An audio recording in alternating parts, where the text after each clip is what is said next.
আসসালামু আলাইকুম রহমতুল্লাহি ওয়া সম্মানিত দিনী ভাই ও বন্ধুগণ, সকলকে মোবারকবাদ জানাচ্ছি। একটি বিষয় আপনাদের সামনে শেয়ার করতে চাই, যে বিষয়টি হলো আখিরে চাহার সম্বা।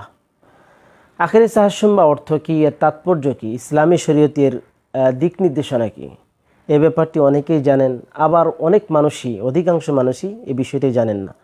সম্মানিত দিনী ভাই বন্ধুগণ, প্রথমত আমরা জানবো আখিরে চাহার সম্বা অর্থ কী। আখেরি চাহার সম্বা অর্থ হলো দুইটা অংশ, এটা আখেরি আর এটা চাহার সম্বা, শেষ বুধবার।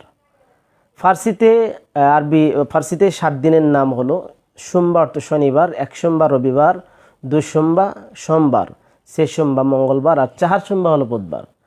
আখেরি চাহার সম্বা হলো শেষ বুধবার। সফর মাসের শেষ বুধবারে এই দিনটি পালন করা হয়। আর আমরা অর্থ শুনলাম, এখন জানবো এর তাৎপর্য।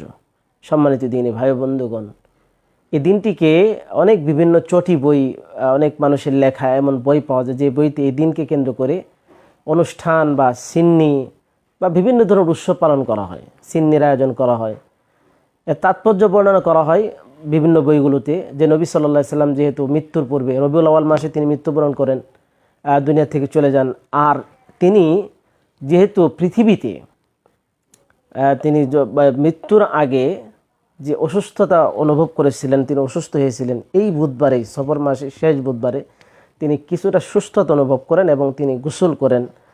এবং বলা হয় এই গোসলটাই সেই গোসল।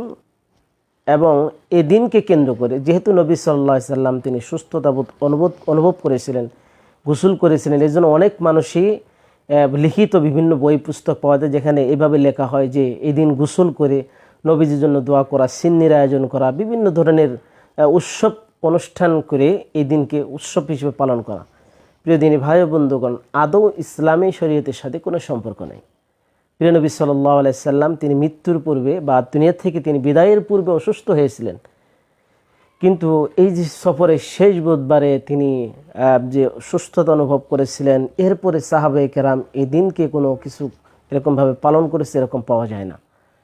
তো এই জন্যই যা এই দিবসকে কেন্দ্র করে যা কিছু করা হয়, প্রিয় নবী সাল্লাল্লাহু আলাইহি সাল্লামের তিরোধান, এই পৃথিবী থেকে চলে যাওয়া, এটা উম্মতের জন্য বড় একটা, অবশ্যই মানুষকে দুনিয়া থেকে চলে যেতেই হবে। প্রিয় নবী সাল্লাল্লাহু আলাইহি সাল্লাম তিনিও দুনিয়া থেকে চলে গেছেন, তিনি অসুস্থ হয়েছেন, কিন্তু অসুস্থতার সময় যে কার্যকলাপগুলো করেছেন, আর এটাকে কেন্দ্র করে এই যে একটা রুসুম রেওয়াজ আমাদের সামনে তৈরি হয়েছে, এটা ইসলামী শরীয়তের সাথে সম্পৃক্ততা নয়। প্রিয় দিনী ভাই বন্ধুগণ, এর জন্যই আমরা স্পষ্ট বিষয় জানি, নবী সাল্লাল্লাহু আলাইহি সাল্লাম বলেছেন কুল্লু বিদআতিন দালালাহ ওয়া কুল্লু দালালাতিন ফিন্নার। প্রত্যেক নতুন জিনিসই বা ইবাদতের উদ্দেশ্যে যে কার্যকলাপগুলো আবিষ্কৃত, এগুলো সব গুমরাহি, আর যে গুমরাহি মানুষকে জাহান্নামের দিকে নিয়ে যাবে।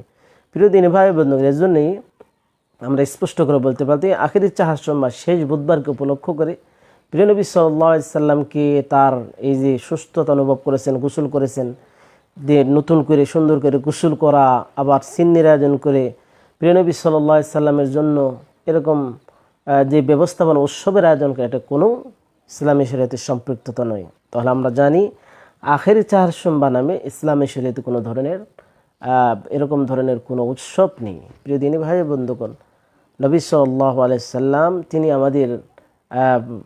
তিনি আমাদের সর্বশ্রেষ্ঠ নবী, সেই হিসাবে নবীজি সাল্লাল্লাহু আলাইহি সাল্লাম সুন্নাহ অনুযায়ী তার আমাদের জীবনকে গঠন করা, সেই সাথে প্রিয় নবী সাল্লাল্লাহু আলাইহি সাল্লামের সুন্নাহ অনুযায়ী জীবন থেকে নিয়ে একেবারে মৃত্যু পর্যন্ত লেগে থাকা, এটি হলো আমাদের জন্য করণীয়। আল্লাহ পাক রব্বুল আলামিন আমাদেরকে সুন্নাহ অনুযায়ী জিন্দেগি করার তৌফিক দান করুন। সমস্ত বিদআত কুসংস্কার থেকে আল্লাহ তাআলা আমাদেরকে পরহেজ করার তৌফিক দান করুন, আমিন। আসসালামু আলাইকুম ওয়া রাহমাতুল্লাহি ওয়া বারাকাতুহু।